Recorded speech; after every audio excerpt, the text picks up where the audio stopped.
of justice. Wouldn't be the first time. Now, if Ellen was headed to Minchampton, she'd have had to get a stopping train to either Reading or Slough. That's what I'm looking for. Well, the next stopping train would have been the 10:48. How do you know that? You have your hobbies, I have mine. Now, the next stopping train to Minchampton's 12:22. Come on. I did an inventory of your cooking utensils this morning, and there are some things every kitchen needs. A Parmesan grater, a garlic press, and a very big, very sharp knife. You bought all this stuff for me? Tell you what, I might use them tonight. You've never tried my beef stroganoff, have you? So how long do the gas engineers think they're going to be? I don't know, really, why? No, it's just, you know, you said it'd be a night or two. Just wanted... I'll see. Well, I'll tell you what, I'll go and stay at Caitlin and Robin's tonight. No, Jerry, that's not what I meant at all. No, you did me a big favour. I really appreciate it. Oh, well, you don't have to... Excuse me, pal. What's going on? Ellen Barker leather. We've got a break. Where's Griffin, Sasha? Taking compassionate leave. Why? So the local bloke that did for Sally Tunstall, Dougie Haynes, lived just up the road. He did odd jobs for the commune. That's right. People said he had a crush on the girl. It says here that she went out for a walk. Haynes somehow got her into the house. Tried his luck. When she turned him down, he strangled her. Buried her body in the woods behind his house. Wasn't he a bit of a Lenny figure? Henry? Small. Steinbeck of Mice and Men. You know, a gentle giant, but a bit lacking. Oh, yeah, halfway, yeah, confessed. But like you said, he wasn't the brightest. He changed his story post-conviction, said it was innocent. Kept saying that until the day he died.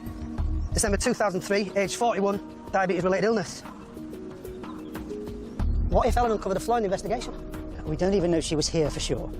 Like you said, miscarriage of justice. What if Haynes was innocent and Ellen confronted the real killer with the findings? Yes, Steve. There's a DCI Mackie here asking for you. Any idea why? I don't know, but you better get back here. Take me a while. Next train's not for another 2.5 hours. Where are you? Minchampton, Berkshire. Right, stay where you are. I'll come and pick you up. Keep your foot on. What was all that about? I've no idea.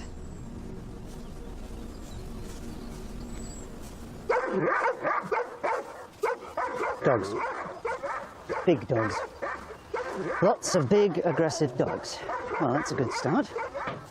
I said all I have to say in my letters. I take good care of my damned animals. I think there may be some mistake. What, you mean you're not the RSPCA? We heard about Ellen Barker, Mrs. Haynes. Did you know her? Of course, I didn't know her well. But she seemed a good sort. When did Ellen visit you? I'm not sure. A couple of weeks back. But, of course, we'd been in contact for a few months before that. Tea. Thank you. Help yourself to cake. No idea what's in it. So, how did she die? I'm afraid we can't discuss that. Her death's still under investigation. Well, if you're not the police, who are you then? Oh, I was police. I drive a black cab these days, but I also do what Ellen did. I look into cold cases, blog about them. I work for the Unsolved Crime and Open Cases Squad. But I should emphasise I'm not here to investigate your son's case. What, rake up your own mucky past? No, of course you won't. Better just to let it be and sod the truth. It's 10 years since he died. Whole world's forgotten and moved on, but not me. Mrs. Haynes, we're just Ellen's friends. We're trying to figure out what happened to her in the last weeks before she died. Perhaps you could tell us how you got in contact with her. Well, I just came across her blog. And it covered a case that was a bit like my son's. And this other chap had had his verdict overturned. And Ellen wrote all about it. I liked what she wrote. So you got in contact? Yes. I told her all about Dougie, about how the police had intimidated him and put words into his mouth. So she said she'd have a dig around. And then a few weeks later I got a phone call and she said she had come across some discrepancies. Did she say what they were? No, she didn't. She said they were just theories and she didn't want to raise my hopes, not until they were more solid. That's very interesting. So what else did Ellen do while she was here?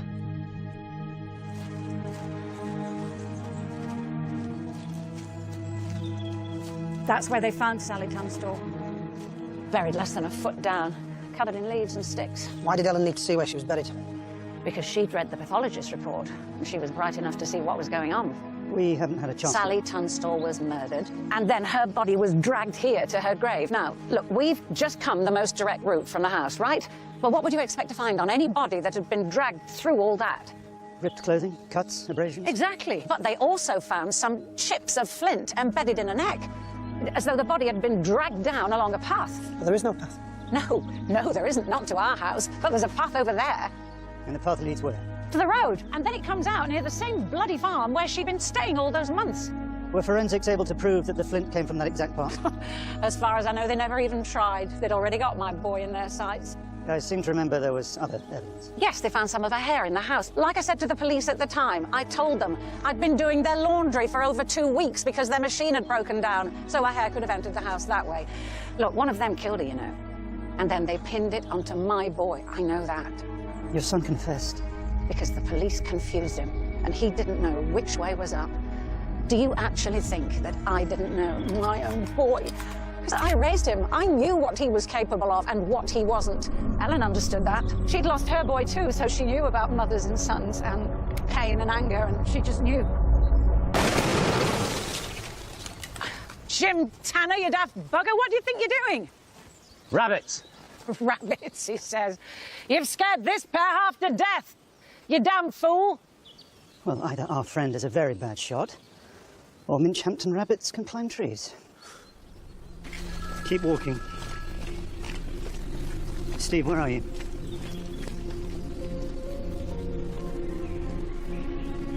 It'll be okay, I promise. Don't, Jim.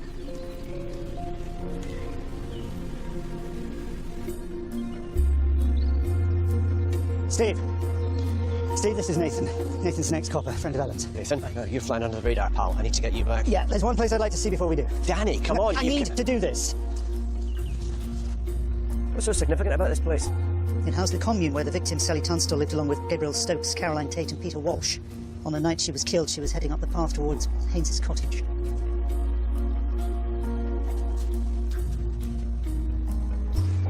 Looks pretty run down. I presume the SIO wants to speak to Dan because he was Ellen's friend. No, I think it's a lot more serious than that. Hey, Danny. What time did she leave the house? It's 8, I think. And this was October, so it would have been dark. So she went for a walk in the dark on her own.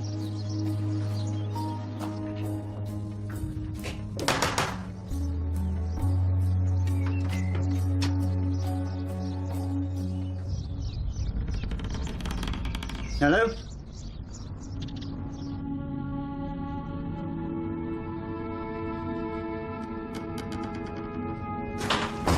Danny, there's nobody here. We need to go. One quick look.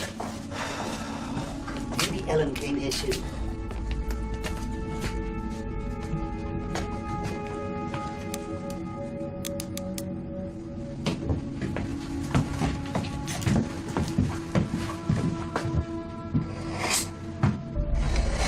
Oh. Sorry, we knocked. Mean to disturb you. Are you friends of Ellen? You know her? She came to see me.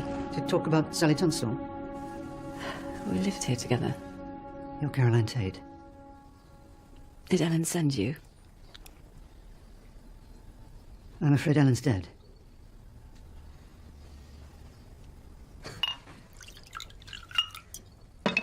They used to be more like you. Mostly at weekends. They drive from Birmingham, London, all over. Some even brought their children. Family day out. But they don't come anymore. The world's moved on to new horrors. We're not murder tourists, Miss Tate. And if you spoke to Ellen, you'd know that she wasn't either. So, what did she want to know about? I don't remember. But I know we talked about the past, the commune. She wanted to know how things worked, what the rules were. I told her Gabriel made it up as he went. Just wanted to be surrounded by people who loved him. Gabriel? Her ex-husband. So there were just the four of you? We expected to be the first of many. And Peter Walsh was one? College friend of Gabriel's. I said we shouldn't take him, but Gabriel insisted. You didn't like him? Peter, no. No, I adored Peter, but he was a mess. Drink, drugs. He overdosed in 1999. Poor sweet man. And Sally Tunstall? We picked her up at an all-nighter outside Nottingham. She was pretty, clever, fun. Sally was a different kind of mistake. What do you mean by that? How did Ellen die? Ellen was murdered. You should go. Yes. If you could just tell us everything that you told Ellen. No, I don't remember. I'm sorry. I can't help you. Well, perhaps she told you who else she was going to visit? Your ex-husband, perhaps? No.